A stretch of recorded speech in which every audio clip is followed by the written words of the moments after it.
The League is pleased to present this program on the need and impacts of Port Ambrose. The League of Women Voters is a nonpartisan, nonprofit organization which considers wise management of natural resources and energy production critical for our nation's future. It supports environmentally sound policies that reduce global warming, emphasize energy conservation, and encourage the use of renewable resources. Our New York State League joined the League of Women Voters of New Jersey to oppose Port Ambrose and recommended unaddressed issues in Liberty Natural Gas's Port Ambrose Deepwater Port License application to help inform the draft environmental impact statement being prepared.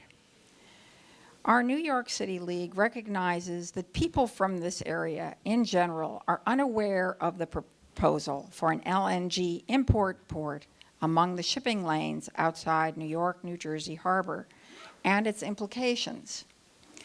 It is for this reason that this educational presentation has been arranged so you can come to understand the project and form an opinion about it. And now I would like to introduce Mr. Vaszily, and thank you very much for being here. All right.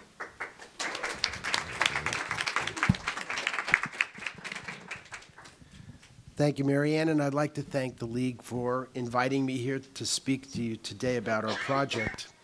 I've taken your instructions rather literally in your requests to talk about the need for natural gas in this particular market. And so that's what you're going to see. If you use the handout, you can follow along exactly what I intend to go through with you today. I thought it would be first best to kind of give you a broad overview of what the project is so that you know what it is not. Because often, unless you're clear in saying what you are, people tend to interpolate and lead you to believe to be something that you're really not. So, can everyone hear me in the back? Okay, great. Port Ambrose is a privately funded $600 million energy infrastructure project that consists of three primary components: an offshore unloading buoy, a subsea pipeline interconnection to an existing undersea pipeline, and an LNG regasification vessel. All of the regulatory and licensing authority for Port Ambrose falls under the Maritime Administration and will be conducted by the Coast Guard, which is going to go through the NEPA review. They will look at safety and environmental impacts for the project. The project, from a business perspective, is designed to deliver an additional reliable gas supply option into the national grid system in Brooklyn and Long Island during seasons of peak seasonal demand, summer and winter. And I put it in red. You'll see it in there for a reason, because I'll explain to you the distinction of peak seasons versus all year-round use. The next page is just a locational page to kind of show you where we are. We're 18 and a half miles off of Jones Beach. We're 31 miles off of the entrance to New York Harbor. The dotted line in the middle is the pipeline that we will connect to the existing Transco pipeline that's there currently, which is their lower New York Bay lateral.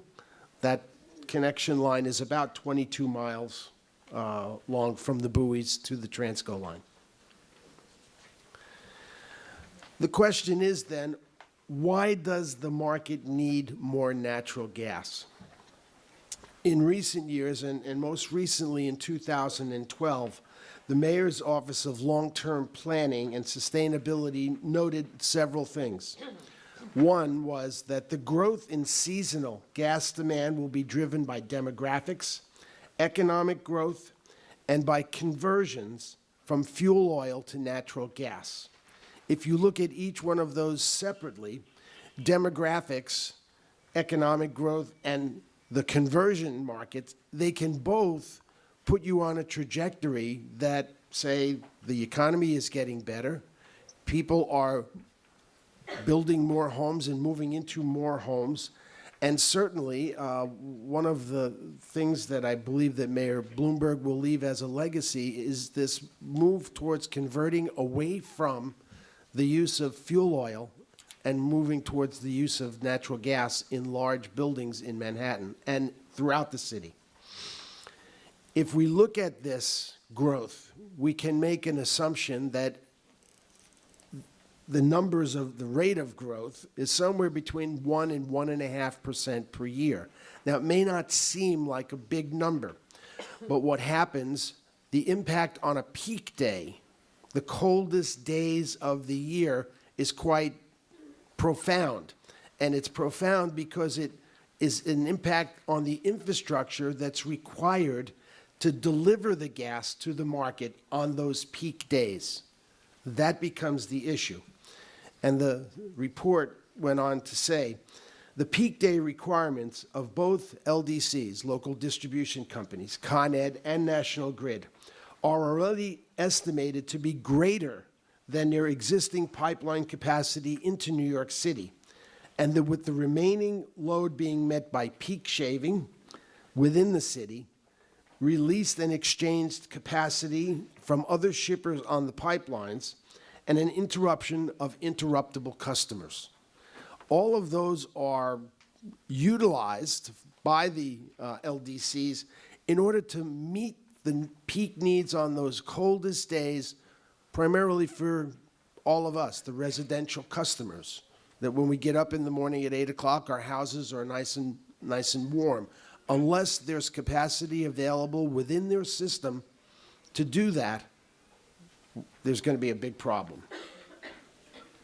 The next chart shows basically, graphically, some estimation that the office of the mayor's office did through their Clean Heat initiative in terms of how many homes stood out there to be converted. And here we're talking more about apartment buildings than we are about single-family residences. But if you look at the chart, there's almost 1,000 buildings in the National Grid service area, Brooklyn, Queens, and Staten Island, that can be targeted for conversion from oil to natural gas.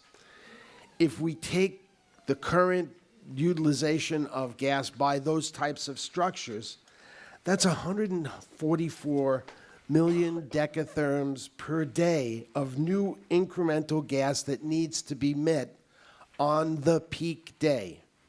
And I'll keep coming back to that peak day word because that's the cold days. That's the best way to interpret that. On the next slide, number 6, even at this 1 to 1.5% per year growth rate, the infrastructure is stretched and will need to be expanded in the future in order to meet those loads. The seasonal heating demand between November and March requires that upstream pipeline infrastructure be built and contracted for so that it sits in place ready to be used on the peak days. It will not always be utilized, even though National Grid and Con Ed will have paid for those pipes and the capacity in those pipes to be available to it. It needs it in the wintertime and during the winter season, even though we're all paying for it throughout the entire year in our gas bill. Because if they don't have it there on the peak days, again, that's the problem. Seasonal heating supplies are generally the most expensive. It's a supply and demand issue. And contrary to gas production, well, in gas production in the wintertime, because of things like freeze-offs and the like interruptions, it goes down. It's not always there. So you need to look at and have a basket of options in order to provide you with sufficient supply when you need it. When there are constraints on the pipe and when there are outages because of system interruptions, you get spikes in your prices. And we're still seeing spikes seasonally, both summer and winter, in natural gas prices. The gas companies make nothing off of the sale of the commodity. It's a complete pass-through to you. They make their money on the fixed charges for utilizing the transportation, the pipes in the ground, and the capacity upstream that they've purchased to get that gas to you. They don't make a penny on the gas itself. They are under the orders of the Public Service Commission to buy in the most cost-effective manner for residences and commercial customers, and that's their objective. And they get spanked when they don't. So it's not that their job is to be out there to try and look to relieve themselves of having to go out and buy gas during these peak and very volatile pricing periods. This next curve, it's easier for you to look at there. It's called a load duration curve. I'll only have you focus on the blue peak side. If you look at the blue peak side and then down to the bottom where it says the number of days, you're looking at 25 or 30 days that really are the peak demand time of the year for heating homes. The rest of the year, the gas company can usually and adequately find enough capacity in pipes to get supply to the customers. It's those peak times, that 30 days. And again, this is a typical curve. It all is dependent upon weather. If we get a cold spell that rolls in, an Alberta clipper that comes in for 10 days or a week or 2 days or whatever, or even longer, then the gas company has to have sufficient pipe infrastructure in the ground and upstream to get that supply to you as the customer. And that's what their focus is. Now, they will go out and spend the money to make sure that infrastructure is in place, even though it's not being utilized all the time. And that's not something that the regulator looks at them and says, you shouldn't have done that, because when the regulator will look at them and say something is when somebody needs to get shut off in the wintertime because they didn't do it. So it's important to every utility planner to be able to have that pipe ready when it's needed, and the supplies that can be delivered into those pipes when it's necessary. On the next chart, I'll just point out the difference between the two stacks. And the two stacks basically are the peaking requirements and the peaking demand that is out there in the event that we get some of these conversions, or even some portion of these conversions that the mayor's office has estimated is potentially possible. Most recently, the new Spectra Pipeline went into service to deliver into Manhattan. Well, its primary purpose is to be there to deliver supplies to make those conversions from oil to natural gas possible. Doing good. This chart, those are your peak prices. And we're not talking about peaks that are small peaks. We're talking about peaks where prices can spike to be 3 or 4 or 5 or 6 or 10 times higher than they normally are at other times of the year. That volatility that we're all faced with and sometimes not able to manage very, very well is as a result of infrastructure not being sufficient and supply not being there to allow gas to be delivered to the customers. It's Economics 101, supply and demand. So what can we do about it? What does Liberty do about it? Liberty, through Port Ambrose, is focused on delivering gas directly into the system during those peak periods of the year.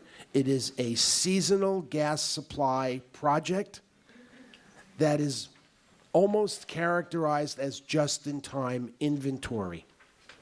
We will be there, and when we sit down with Grid, and we're working with Grid now, when we sit down with Grid, they will have a plan to turn us on when they need us the most. That's the objective.